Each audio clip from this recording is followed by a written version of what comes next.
स्वागत है ओम शांति में आपसे। एकला चलो बोलते हैं क्या without any cooperation of the. लेकिन सर देखिए, एकला चलो बोलते हैं तो रविन्द्रनाथ टैगोर ने लिखा, लेकिन क्या बोला, यदि तो डाक सुने क्यों ना से तो एकला चलो रे ओ अभागा। क्या वो अभागा? वो अभागा है भाई। मुसीबत में अगर कोई नहीं तुमको हेल्प कर रहा है तो कुछ तो करो ना। Something is better than nothing. लेकिन एकला कौन क्या कर सकता? दुनिया में जितने भी महान काम हुए ना, ग्रुप में हुआ सर। एकता में ताकत है sir. United we stand, divided we fall.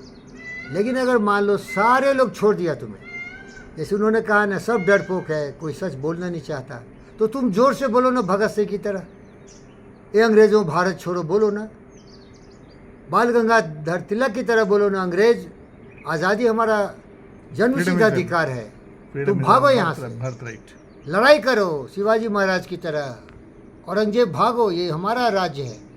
तो मुसीबत है साहब, अकेला कभी कोई खुश नहीं होता। एक दिन हम आप जा रहे थे तो सत्या गौरव मिला, बोला चौधरी बड़ा खुश है आज। तो मैं सचमुच खुश था, क्योंकि देखा कि मेरी बच्ची जो थोड़ा भटक गई थी ना, वो लाइन पर आ गई है। तो भाई देखो, आपके बाल बच्चे, आपका परिवार अगर आपके साथ सहयोग कर रहा हो तो उससे बड़ा स्वर क्या होता है भाई। सही। सुनी, सुनील, मयूरी, हरी, आदित्य, अद्वैत और बहुत सारे आपके जो परिवार के सदस्य सब एक स्वर से बोले कि हम सब एक हैं, हम सब मानवता के कल्याण के लिए जीवन को समर्पित किया है, तो आप तो अमर हो जाएंगे सर। लेकिन अकेले क्या करो, जीना तो पड़ेगा ही पड़ेगा, लेकिन उसमें कोई दम नहीं है। और मैं एंड्रू कार्नेगी का स्टूडेंट हूँ। नेपोलियन ने लिखा, whosoever you may be, wherever you may live, whatever strength and might you have, alone you are useless। इसका उदाहरण दे रहा हूँ। एक मर्द हो, पट्ठा हो साला, हंसी ठट्ठा कर रहा हो और बच्चा पैदा करना चाहता हो, अगर इसको औरत नहीं दोगे तो पैदा कर देगा क्या? वो साला जिंदगी भर मास्टरबेशन करके मर जाएगा, डायजनी दी डॉग की तरह, उसका एक भी बच्चा पैदा नहीं होगा। ये प्रकृति का नियम है भाई। क्या समझे? सही। ये प्रकृति का नियम है। अकेला कुछ नहीं कर सकते तुम, एक बच्चा भी पैदा नहीं कर सकते, केवल मास्टरबेशन कर सकते, जिसे हिंदी में हस्त मैसून बोलते। भाई अकेला जो है ना, वो अभागा है, बदकिस्मत है। एकता में ही ताकत है। और एक कहानी सुना होगी किसान की। किसान था, 4 बेटा था, बड़ा लड़ाई झगड़ा करता था, दिन रात तो मुश्किल कर दिया था। किसान बहुत ही समझदार और बहुत ही ज्ञानी व्यक्ति था। एक दिन वो क्या किया, लकड़ी काटने गया जंगल में और एक बंडल लेके आ गया लकड़ी का, 10-20 लकड़ी का बंडल बांध दिया और फिर सबको बुलाया। मरने के कगार पर था, बोला देखो भाई, एक एक लकड़ी दिया सबको, सबको बुलाया कि अब तो मर रहा हूँ, मैं जा रहा हूँ, तोड़ो इसको। फटाफट तोड़ दिया। बोला क्या बस मजाक कर रहे, क्या लकड़ी है भाई? तो बोला हाँ सही बोला तो, और सब लकड़ी को बांध दिया, अब तोड़ो। तो बोला क्या मजाक कर रहे, ये हमारे बाप से तुम तोड़ के दिखाओ। तो बोलता यही तो सिखा रहा हूँ। अरे अकेले रहोगे, डिवाइडेड, तुम कभी कुछ नहीं कर सकते। अकेला चना भार नहीं फोड़ता। इसीलिए यही पावर ऑफ यूनिटी, अगर सब लोग मिल के काम करोगे ना तो दुनिया कोई भी हिला नहीं सकता तुम। लेकिन अगर तुम अकेले अकेले रहोगे, बिखरे बिखरे रहोगे, तो कोई भी तुम्हें तोड़ सकता। और मोदी जी क्या बोलते हैं, नरेंद्र आदित्यनाथ क्या बोलते हैं, बटेंगे तो कटेंगे। Means divided we fall. एकता में ताकत है। इसीलिए हमें अकेला चलने का जोश हो सकता है, लेकिन वो आदमी जस्ट 1% ही रहता।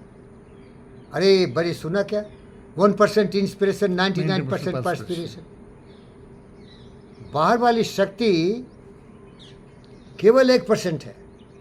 एकता जो है तुम्हारी अपनी शक्ति का ही है। तुम्हारी जितनी भी शक्ति है ना, वही तुम्हें नैया पार लगा सकता है। दूसरा क्या करेगा भाई? वो इंस्पायर कर सकता, मोटिवेशन कर सकता। तुम्हारा तन मन वचन कर्म ही तुम्हें महान बना सकता। तो अकेला कोई कुछ नहीं कर सकता, बहुत ही कम करेगा। सहयोग की आवश्यकता है। अब देखो, जितने भी ग्रेट इंडस्ट्रियलिस्ट थे, उनके पास क्या होते थे? Alliance partner, mastermind alliance.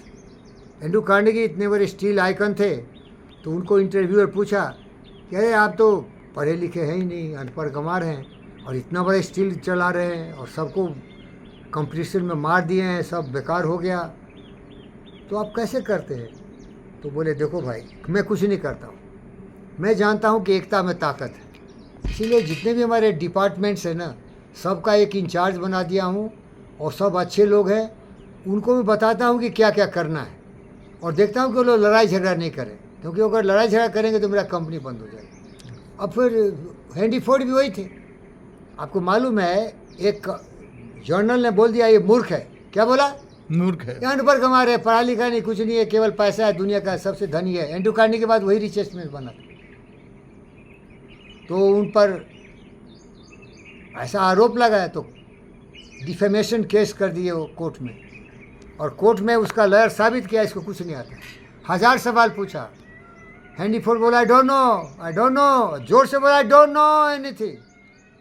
Last ने पूछा, हंस रहा था वो लॉयर, देखो बेवकूफ़ है, हमारा जो क्लाइंट है ने सही बोला है, बेवकूफ़ है, कुछ नहीं आता इसको, केवल पैसा है इसके पास। लास्ट सवाल पूछा और खुद बहस कर रहे थे हैंडी फोर्ड, वो किसी लॉयर को नहीं रखे थे।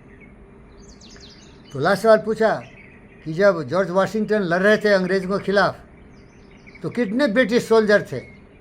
बोला ठीक है, ब्रिटिश सोल्जर बहुत थे, लेकिन इतना मालूम है कि जॉर्ज वाशिंगटन ने सबको कत्ल कर दिया, साला एक भी बच के यहाँ नहीं गया, और आज़ादी दिला हिंदुस्तान।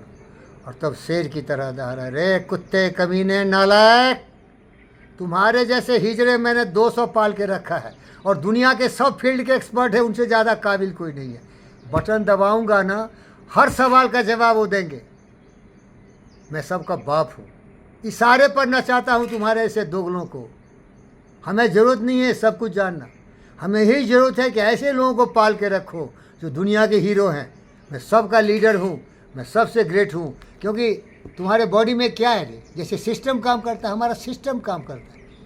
हमारा दिमाग इतना बड़ा है ना कि ऐसे पालतू कुत्ते रखा हूँ तुम्हारे जैसे भूखने वाला। Thank you.